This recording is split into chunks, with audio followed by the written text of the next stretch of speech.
How does an owner or CEO become a leader?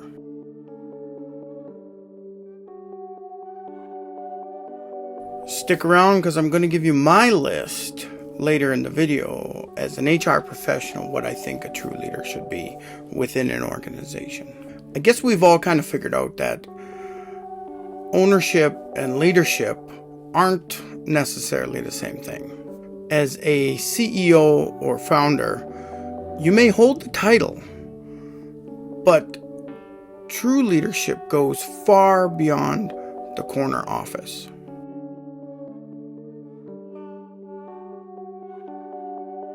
So what's the difference? Leaders inspire trust, foster growth, and unite their teams around a shared goal. Owners and CEOs who stop at just managing the numbers often miss the heart of what makes a company thrive, and that's its people. Employees need to be properly led, whether it's daily tasks or weekly and monthly tasks, yearly tasks, or the big picture 5 years, 10 years down the road. Employees need to know what's going on, and a true leader is going to give them that information.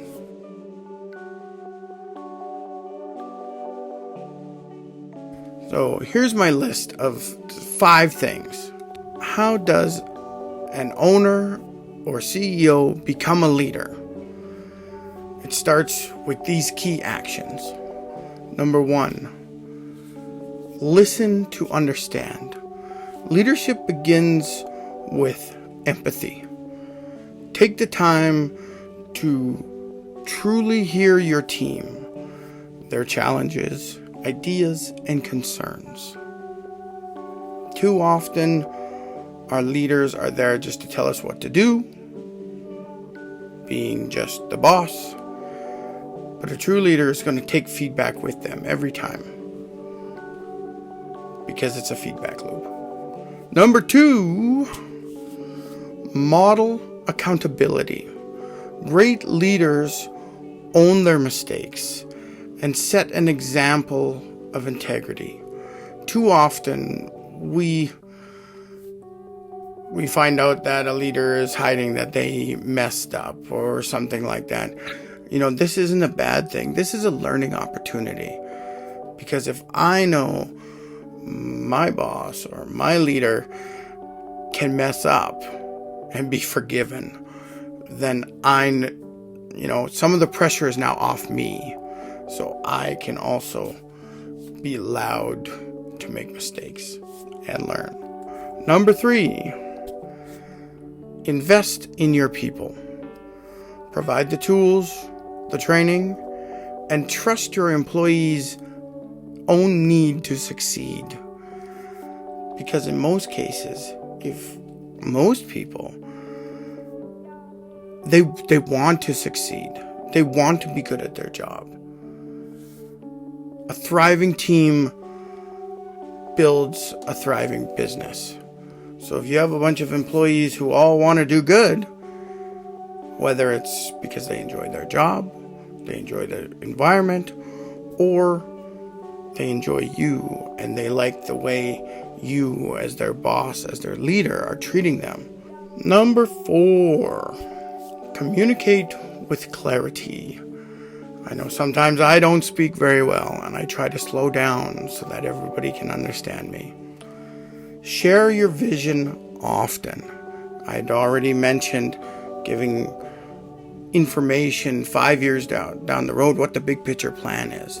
And that's part of this vision.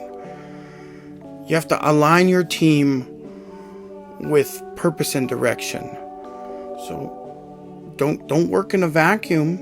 Share what you're thinking, share what you want to do, and then get their feedback, because they work for you. Use their brains to give you ideas. That's a pro tip. Number 5, lead with courage. Address the tough conversations. make the hard decisions, and always prioritize culture over comfort. Now, I've already addressed the tough conversations. That's part of being clear, your clarity when you're discussing things with people. And you got to do it right away. You got to make those hard decisions. You get as much information as you possibly can, but you still need to make the decision, and you can't wait in some situations. If you find a problem Monday morning, if you haven't figured out a way to solve it by noon on Monday morning, you're taking too long, in my opinion. Did you ask your employees for their opinion? How would they fix it? Maybe it's that simple.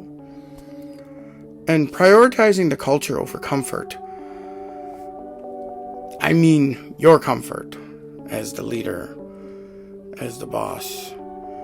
You just want to see everybody working hard and just go, go, go, go, go. That's comfortable to you. That's what you want to see.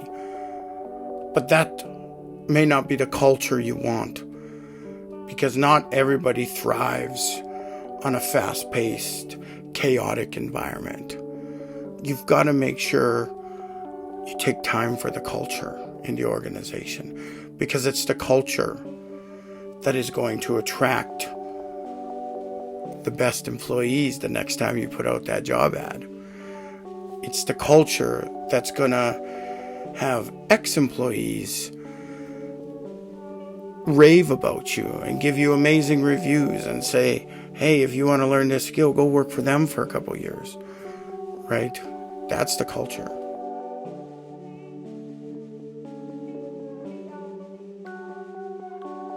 And leadership isn't about doing it alone. It's about empowering others to do their best work. And part of that is these skills I just talked about. You need to ask for feedback. I don't know what someone needs to do their best work unless I ask them. All this comes together in creating an environment where everyone can grow, including you as the owner, the founder, the CEO, the president, whatever you're calling yourself.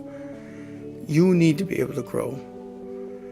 And the best part is, I've already mentioned it, you are paying people to be in your environment.